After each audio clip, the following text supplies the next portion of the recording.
You're still floating on the high of your wedding day. The dress is hanging in the closet. Honeymoon tickets are on the counter, and your heart feels like it might actually burst from happiness. You open your laptop expecting a sweet little, "We're so proud of you" message from your parents, and instead you're staring at an itemized invoice. Every flower, every chair, every single bite of food, tallied up like you're some stranger who threw a rager in their backyard. The total in bold at the bottom makes your stomach drop. $36,000. These are the same parents who handed your sister $400,000 as a wedding gift without blinking. I thought that invoice was the worst thing they would ever do to me. I was dead wrong. Because 3 days later someone started pounding on my apartment door so hard the hinges rattled. And what my sister screamed through that door destroyed whatever tiny piece of hope I still had left for my family. If you've ever been the invisible kid, the one who paid for everything yourself while the golden sibling got the entire world handed to them on a silver platter, this story is going to hit you like a freight train. Subscribe right now. Comment, "I was the invisible kid," if your chest is already tight, because this revenge? It's quiet, it's ice cold, and it is devastating. My name is Elena Alvarez. I'm 28, a software engineer, and married to the kindest man I've ever met. Until very recently I still convinced myself my parents loved me, in their own messed up way. I grew up in a neighborhood where every lawn was perfect, every SUV was silver, and every Christmas light display looked like it was choreographed by professionals. My parents, Daniel and Marilyn Ward, were the undisputed king and queen of that cul-de-sac. Dad owned a chain of car dealerships. Mom chaired every charity gala in a 50-mile radius. From the outside we looked like the ideal American family. But inside our house the sun only ever shone on one person. My older sister Lily. Lily was born shining. Straight-A student, homecoming queen, the daughter who made them glow with pride in public. When she wanted the newest iPhone it appeared the same week. When she wanted designer prom dresses Mom flew her to Manhattan for fittings. Me. For years younger, darker hair, quieter, invisible. I got Lily's hand-me-downs, the cracked phone, the gentle but firm. You don't really need that every time I asked for anything. They called it building character. I called it learning how to survive. I started working at 16. Not because anyone made me, but because I figured out fast that if I wanted something I had to buy it myself. By the time I left for college on scholarships I clawed for with my own fingernails. I'd built armor so thick I almost believed the ache didn't exist anymore. Then I met Tom. Tom Alvarez, with warm brown eyes and a family that hugs like they actually mean it. His mom cried happy tears the first time I came to Sunday dinner. His dad asked me about my job like it mattered. Tom noticed the way I flinched when voices got loud. The way I apologized for taking up space. And slowly, gently, he taught me I didn't have to shrink anymore. When he proposed under string lights in the park it felt like the universe was finally giving me something soft. When I told my parents we were engaged, for the first time in my life they sounded genuinely excited for me. Mom started texting color palettes. Dad asked about venues. Then they dropped the bomb. Let us pay for the entire wedding. After giving Lily $400,000 for hers, Destination Napa, 300 guests, made the society pages. I told them we wanted small, intimate, under 50 people. They insisted. You deserve this, Elena. Let us do this for you. I let myself believe them. Huge mistake. Our wedding day was perfect. A hidden garden just outside the city. Wildflowers everywhere, fairy lights twinkling. Acoustic guitar playing as I walked toward Tom who was crying happy tears. Mom dabbed her eyes during the vows. Dad raised a glass and called Tom, the son he always wanted.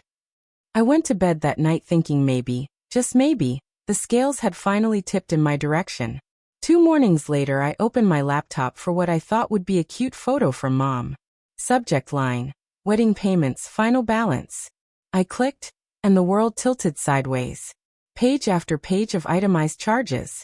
Peonies, $2,400.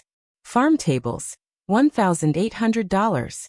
Catering per head times 48, $9,600. Even the string lights I'd fallen in love with, $850. Grand total, $36,000 exactly. Paid by Daniel and Marilyn Ward.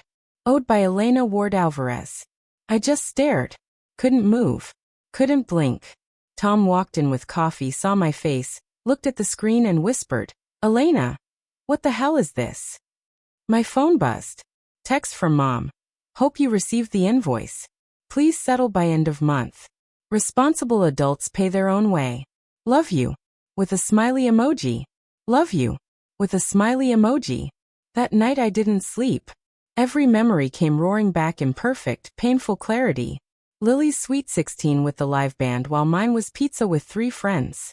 Lily's college fully paid while I worked 3 jobs. Lily handed $400,000 with proud smiles while I was now handed a bill for salmon and fairy lights. Something inside me snapped, not with screaming rage, but with ice-cold certainty. The next morning Tom watched me like I might shatter. "What do you want to do?" "I'm paying it," I said. He started to argue. I cut him off. Not because I owe them. Because I'm cutting the leash. For good. I wrote the check, every single cent from the savings I had bled for. Then I wrote the letter I'd been carrying in my chest for 28 years. "Mom, Dad. You offered to pay for my wedding. I never asked you to match Lily's gift. I never asked for anything. The invoice you sent wasn't a bill. It was a confession that nothing you ever give me will be without strings. So here is every dollar. And here is my boundary. I will never again accept money, help, or gifts from you. I decline any future inheritance. This is our final financial transaction. I hope one day you understand why. Elena." I mailed it before I could second-guess myself. Then the storm hit. By noon the next day my phone was on fire. "Aunt Karen. Your poor parents are heartbroken. Cousin Jessica. You're being so dramatic. Even Uncle Richard from Arizona. They were teaching you responsibility." They'd weaponized the entire family within hours. Then the email from Mom's work account. The invoice was a test. "We were going to surprise you with $100,000 once you proved you were responsible. You've ruined everything." A test. Like a dog jumping for a treat. I laughed until I cried. Tom held me while I shook. That's when Uncle Aaron called. Dad's younger brother. The quiet one who always sat at the kids' table even when we were adults. "Elena, I've been exactly where you are. Your grandparents did the same thing to me 30 years ago. When I refused to play their game, they turned the whole family against me. I haven't spoken to your father in 28 years. You're not crazy. You're breaking a cycle." For the first time I realized I wasn't the problem. I was the cure. 3 nights later I was folding laundry when the door nearly came off its hinges. Bang! Bang! Bang! "Elena, open this door right now." Lily, my perfect, entitled, golden child sister, was having a full meltdown in the hallway. Tom froze. "Security." I shook my head, pulled out my phone, hit record, and walked to the door. And I just listened. "How could you do this to Mom and Dad? You paid the invoice. Are you insane? They were trying to help you. They were going to give you $100,000. More pounding. You're embarrassing the entire family. Everyone thinks you're ungrateful. And honestly, I agree." Neighbors started peeking out. She didn't care. Cutting contact? Over money? God, Elena, you always make everything about you. The irony almost made me laugh out loud. For 28 years everything had been about her. Then I spoke calm, clear, right through the door. "Lily, you need to leave." Silence. "So you are there. Open the door." "No." "Why not?" "Because you're not here to listen. You're here to make me fall back in line. And I'm done." She shrieked. "They were teaching you responsibility." "No," I said. "They were teaching me I'll never be enough. And I'm no longer willing to learn that lesson." You could hear her breathing, ragged and furious. "So you're just done with us?" "Yes.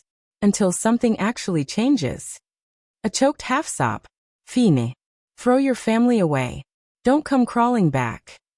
I looked at Tom standing behind me, strong and steady. "I won't be alone, Lily. I haven't been for a long time." Her footsteps stormed away.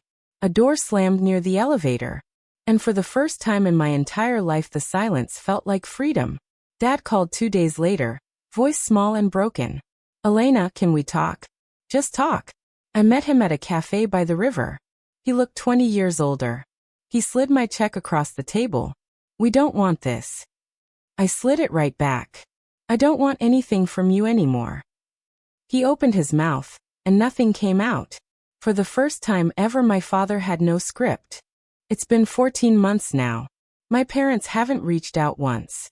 The extended family went quiet the second they realized I wouldn't engage.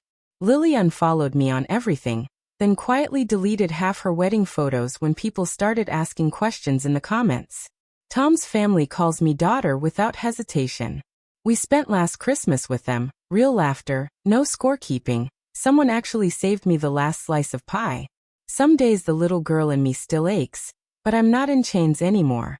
That $36,000 invoice wasn't the betrayal. It was the receipt for 28 years of conditional love. Paying it didn't make me weaker. It made me untouchable. Sometimes the most powerful revenge isn't screaming or exposing. It's walking away with your head high and never looking back. If this story gave you that sweet, sweet rush of justice, smash that like button so hard it breaks. Subscribe and turn on notifications. I drop a new revenge story every single week. Comment the moment that hit you hardest. I read every single one. And if you're still waiting for your moment to break the cycle, keep going. It's coming. And when it does, it feels like breathing for the first time in your entire life. See you in the next one.